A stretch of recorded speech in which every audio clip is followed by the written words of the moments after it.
Namaste. Namaste, India. India will overtake United States. That's why everybody take India as the strategic market.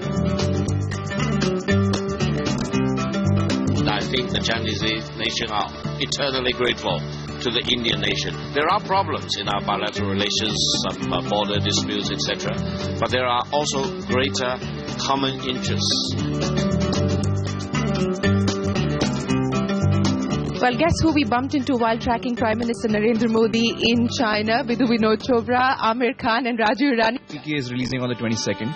And Three Idiots was a big success here in China. Absolutely shocked to look at it. It was a full house of Chinese people, and I've been all over India. I have not seen fans react the way they were reacting. किसी भी किस्म की भागाई हमेशा अच्छी लगती है.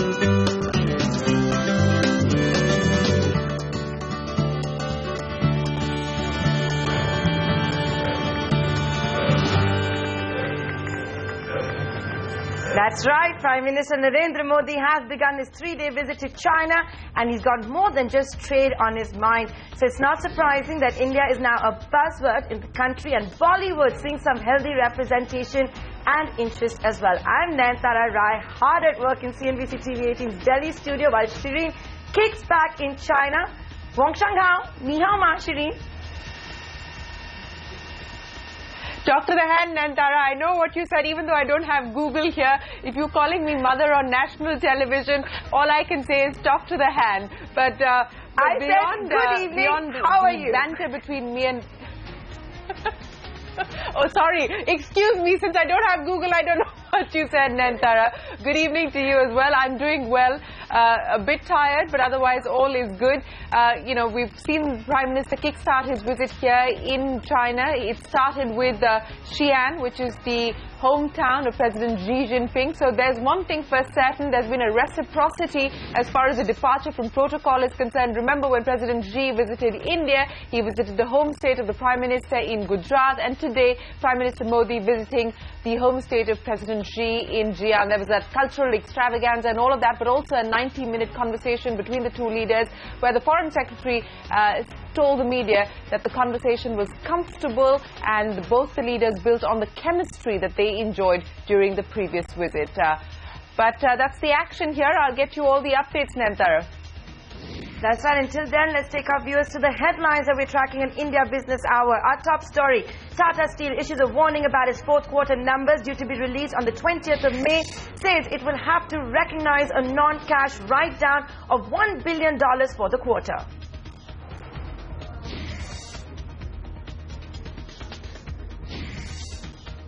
Deflationary trends continue in the economy at the wholesale level. WPI inflation for April comes in at negative 2.65% as against negative 2.33% in March as food and manufactured products get cheaper.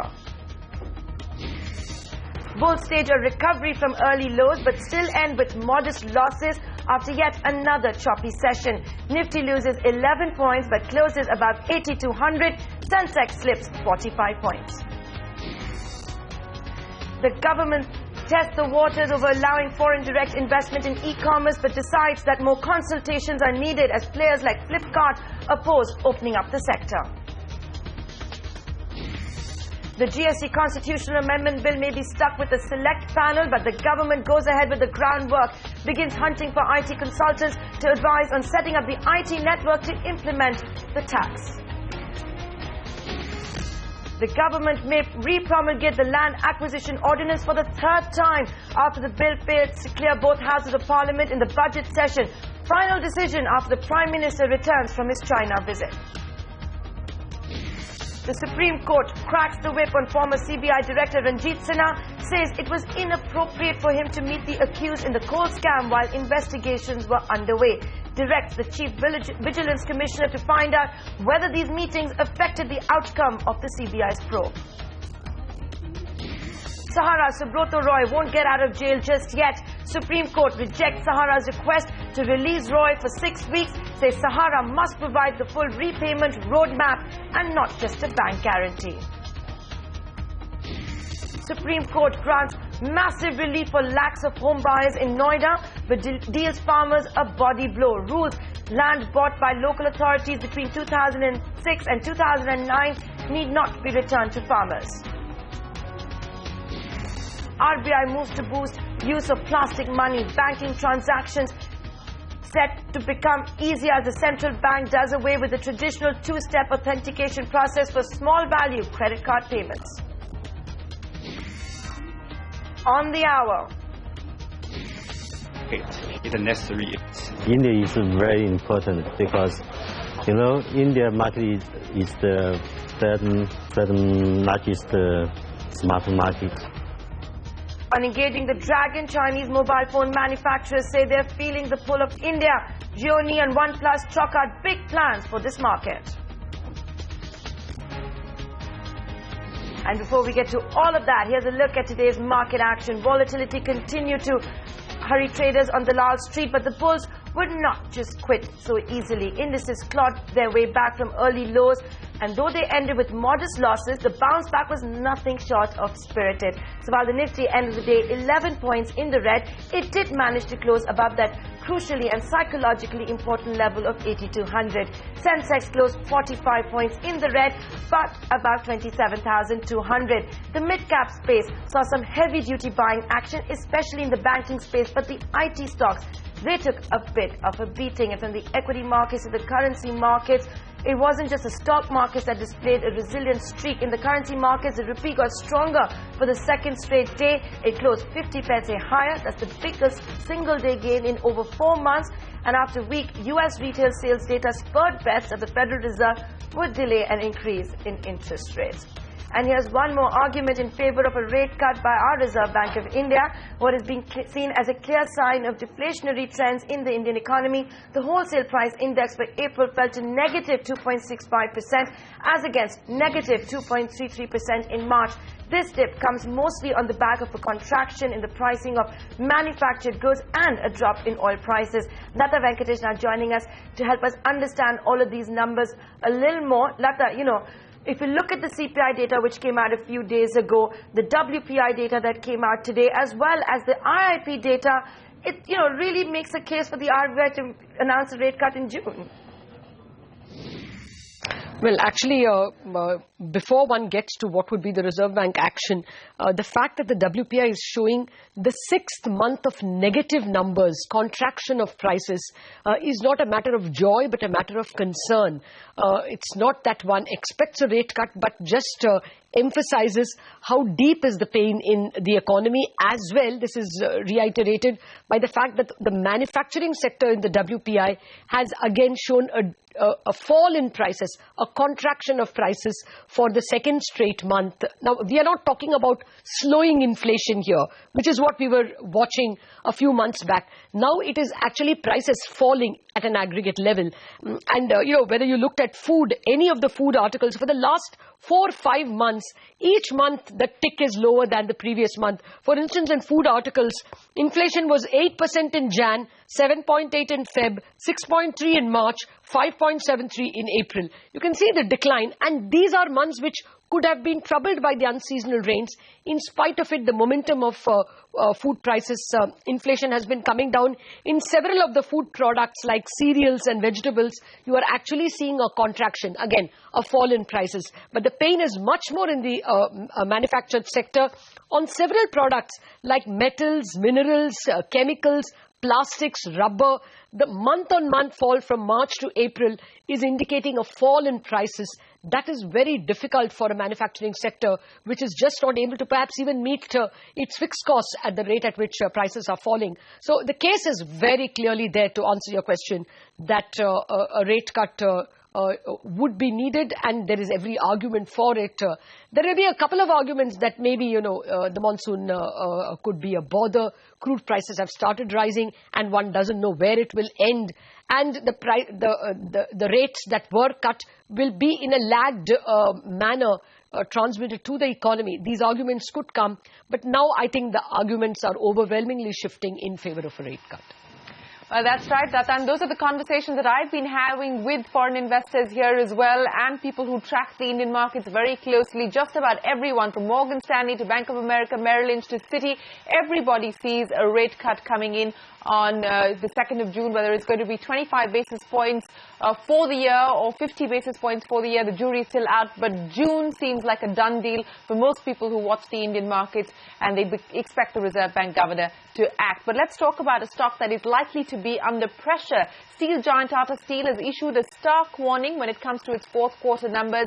It has also said that it will have to write down a massive $1 billion in the quarter due to weak economic conditions in several markets that it operates in and heavy persistent volatility in the iron ore and coal prices. Kritika, who's been tracking that story, joins us now with the details. Kritika, this is clearly not great news for Tata Steel. Take us through the reasons for this warning and what it means for the company's fourth quarter and full year performance. Shri, Tata Steel's worries keep piling up. Remember, last year in the fourth quarter itself, the company had taken a similar impairment, and this continues. So it's 5,000 crore rupees for the fourth quarter.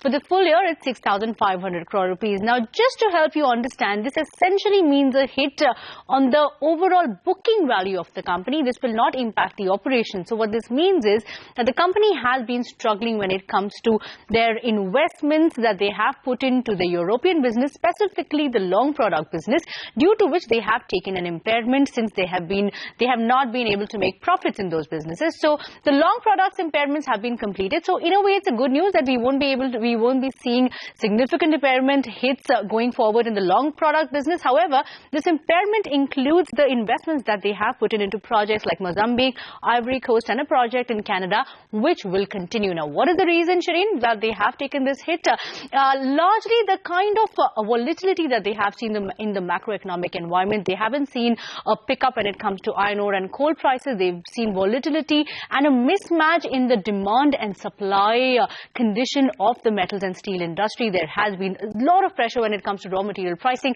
and that's the reason why they have taken that non-cash impairment hit. But remember, yes, the stock will be under pressure tomorrow, but in the long term, if you look at the 3 to 4 year horizon, it actually in a way is good news, considering that they're taking impairments now, and in a long term this means that possibly we could see some kind of positive signs coming in, hopefully, from the Europe business.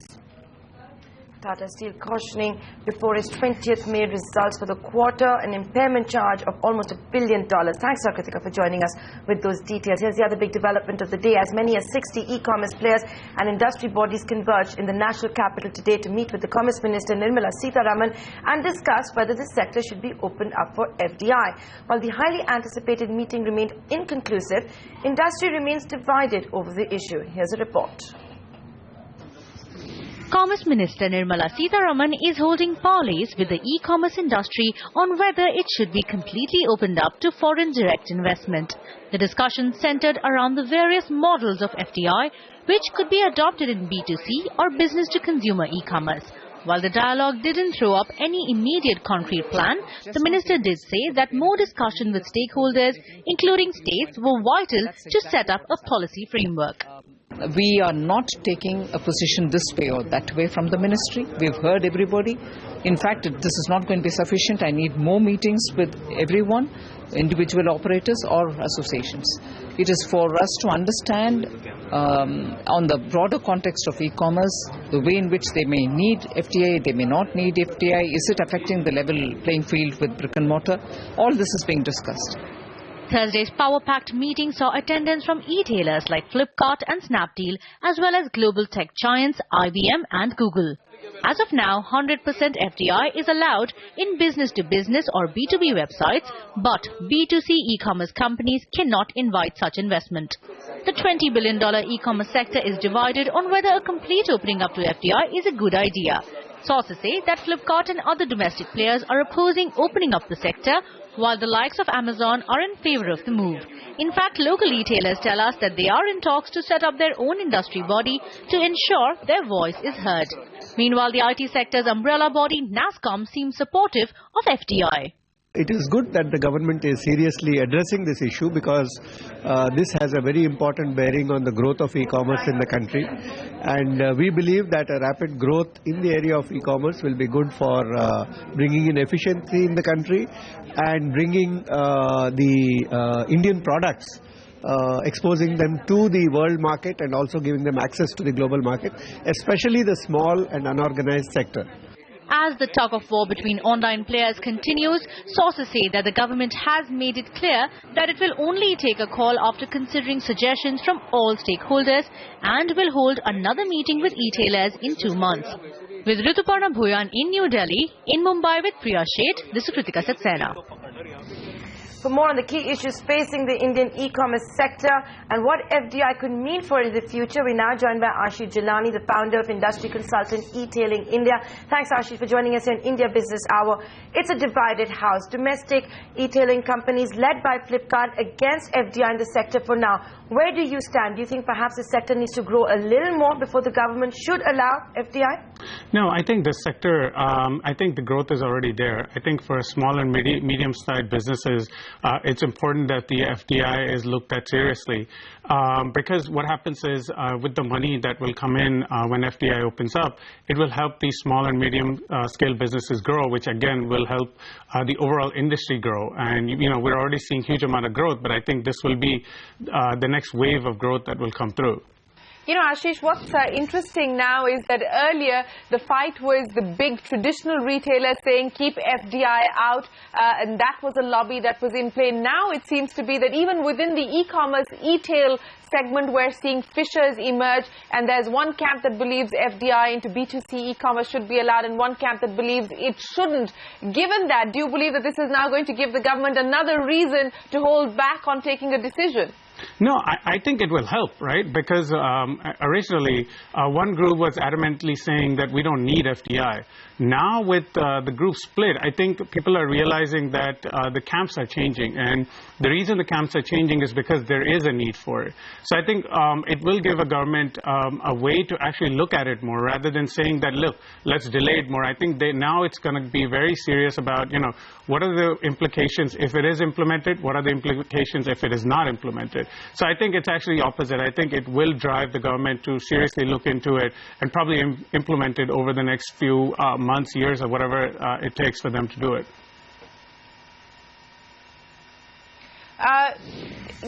We don't know when the government is going to move on this. Perhaps it will take a positive view because at this point in time, whether it's the multi-brand retail FDI policy, it hasn't done a U-turn. It hasn't reversed that in law just yet. It may be talking differently, but the law to allow FDI into multi-brand retail continues to exist in our country. But if the floodgates in that sense for B2C e-commerce were to be opened up to FDI, what kind of incremental money do you see coming into India? I'm talking to you from China, the land of Alibaba, and everyone's talking about the e-commerce story here. We've seen valuations in India surge as well. If the government were to decide to open it up, what kind of new money are we talking about? So again, if I was looking at it, I would think we already have a lot of investment coming in, but I would seriously feel that the amount of investment would more than double.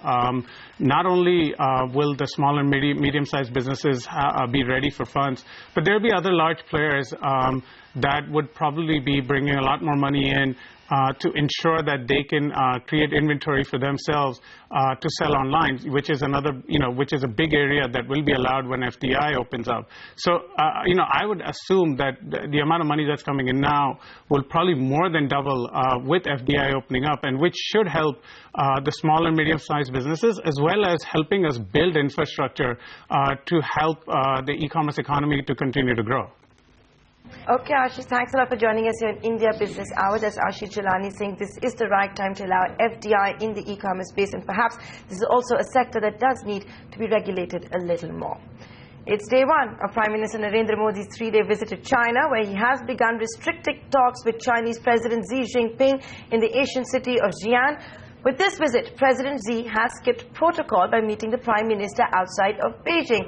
Do you remember when Xi Jinping came to India, Prime Minister Modi had broken protocol and first taken him to Ahmedabad. This evening, Prime Minister Modi was hosted at a banquet before he flew to Beijing. There he will hold formal talks with his Chinese counterparts and other leaders tomorrow. Trade is a major focus of this visit, and India and China are expected to sign 20 business deals worth about $10 billion.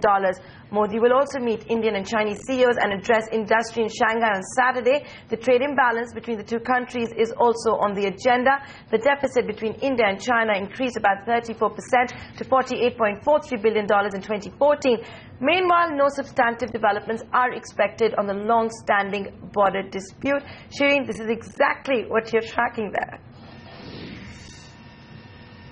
Well, absolutely, Nantara. And as I've been pointing out, we don't expect any significant breakthroughs on those controversial issues are concerned. On the trade front, and this is something that we've been talking about here. There's been a lot of talk for the past decade on India and China inking an FTA. But how do you ink an FTA when you've got that kind of a large trade deficit, that kind of an imbalance, which is not sustainable? Are we going to see any significant forward movement? That's what Indian industry wants. Indian industry wants more market access, whether it's IT or pharmaceuticals. Indian industry wants to be given a level playing field to bid for contracts where it involves large-scale public sector, private companies or state-owned enterprises, as they're called. That's been a big peeve of the Indian IT industry. For instance, the Indian pharma industry also feels that there are several regulations which play against them. So more market access is certainly something that Indian industry across different sectors is hoping for. The one big area of opportunity and collaboration is really going to be infrastructure, and that is perhaps where we are going to see a lot of those MOUs or agreements being inked, is in the space of infrastructure. Remember, the Maharashtra Chief Minister is also here to really take lessons or be inspired by the Chinese economic model and the Chinese infrastructure model. But Mumbai is an entirely different story. In fact, you'd hear a very interesting conversation on the channel that I had with the man who heads emerging markets and global growth markets for Honeywell. And he was talking about how the gap between India and China is significant. So if India hopes to play catch up, it's not going to happen, at least not in the next couple of years.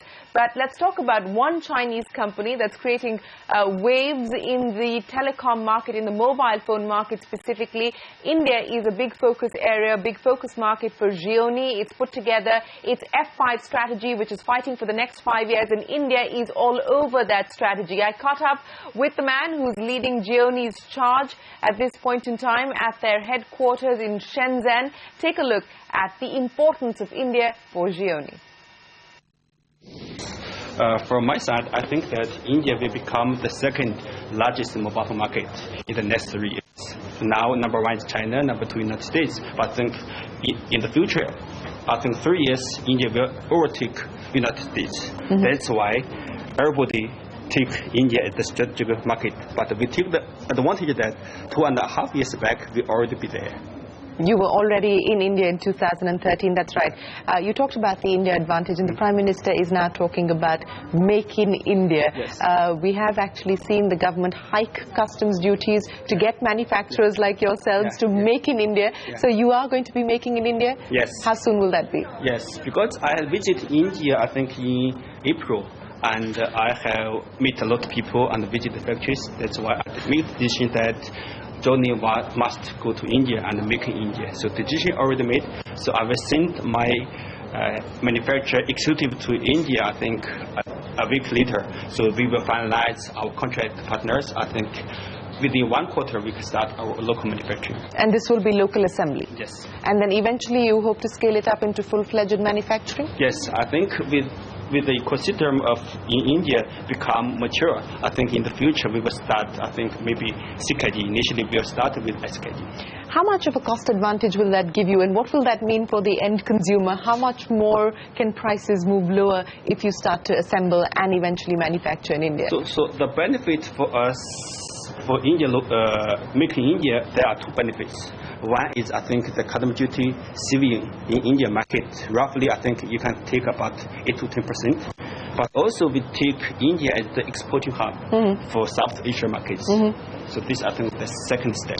Well, that's Gioni talking about Make in India. Their assembly facility will come up in the National Capital Region fairly shortly. But from one Chinese mobile phone company to another. And we're talking about a 17-month-old company that's creating waves in the mobile market, not just in India, but across the world. For those who are uninitiated into the world of OnePlus, it's a company that has really got that creative genius when it comes to marketing, because they sold their phones by an invite-only strategy. Others had done it in the past, but OnePlus seems to have got the product and the marketing strategy right. I caught up with the young team at OnePlus at their headquarters in Shenzhen. Shenzhen, of course, is the innovation capital of China. It's the hotbed of the high-tech industry as well as the financial services industry. So here's more from OnePlus on the importance of India, their sales target and revenue target for 2015. OnePlus is unique because we were born global. From the start, we have had team members from around the world. Now, over 15 different countries. So our global mindset and our mission should never settle. Set OnePlus apart. So it was born as a global company. Yes, yeah. And India, yes. You know, it's one of your most important markets. Yes. In fact, it is now your most important market. Take us through your experience in India. How excited are you about the Indian market?